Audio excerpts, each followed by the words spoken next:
Bismillahirrahmanirrahim. Assalamualaikum warahmatullahi wabarakatuh. Saya Abdul Fikih dari Fakultas Sastra Indonesia, kelas 06 Siden 001, akan menyampaikan apa itu analisis wacana. Sebelum saya menyampaikan apa itu analisis wacana, saya akan menjelaskan terlebih dahulu apa itu wacana.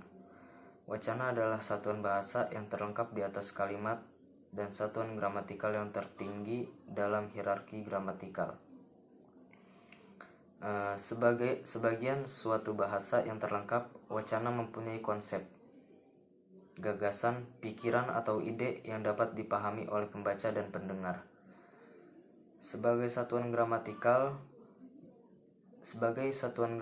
yang tertinggi, wacana dibentuk dari kalimat-kalimat yang memenuhi persyaratan gramatikal dan persyaratan kewacanaan lainnya.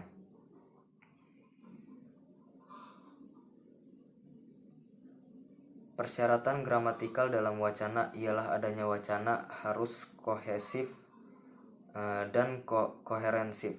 Kohesif artinya terdapat keserasian hubungan unsur-unsur dalam wacana, sedangkan koheren artinya wacana tersebut terpadu sehingga mengandung pengertian yang apik dan baik.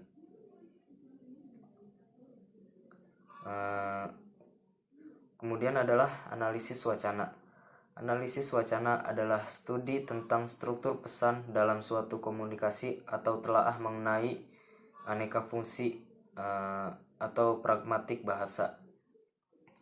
Melalui analisis wacana, kita tidak hanya mengetahui isi teks yang terdapat pada suatu wacana, tetapi juga mengetahui pesan yang ingin disampaikan.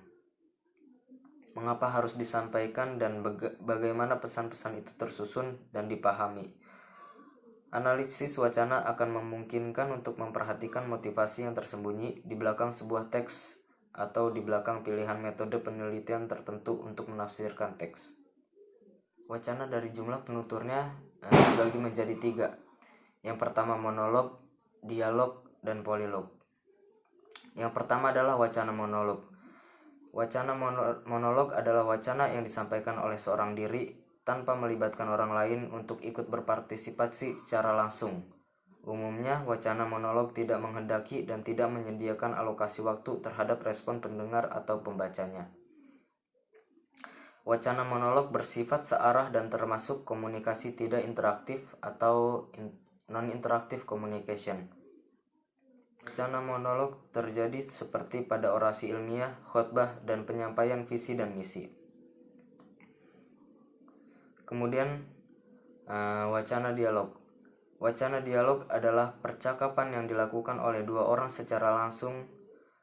Wacana dialog bersifat dua arah dan masing-masing partisipan secara aktif ikut berperan di dalam komunikasi, sehingga disebut komunikasi interaktif atau interactive communication. Wacana dialog terjadi seperti pada peristiwa diskusi, musyawarah, pembicaraan telepon, tanya jawab, dan teks drama. Yang terakhir adalah wacana polilog. Wacana polilog adalah pembicaraan atau percakapan yang melibatkan partisipan pembicaraan lebih dari 2 orang penutur. Partisipan yang dapat terlibat dalam pembicaraan semuanya berperan aktif dan langsung dalam komunikasi. Wacana polilog terjadi seperti pada saat peristiwa musyawarah, diskusi atau debat, dan teks drama. Di sini saya akan memberikan beberapa contoh wacana. Pada gambar tersebut terdapat kalimat, pada dasarnya semua orang punya rasa tidak tega ketika bertemu lawan yang tidak sepadan. Maksud tidak sepadan dalam kalimat di atas adalah bukan berarti kita akan kalah melawan orang yang akan kita lawan. Akan tetapi kita tahu bahwa orang itu bahkan tidak bisa melawan balik kepada kita. Maka kita pasti tidak akan tega untuk bahkan memukulnya.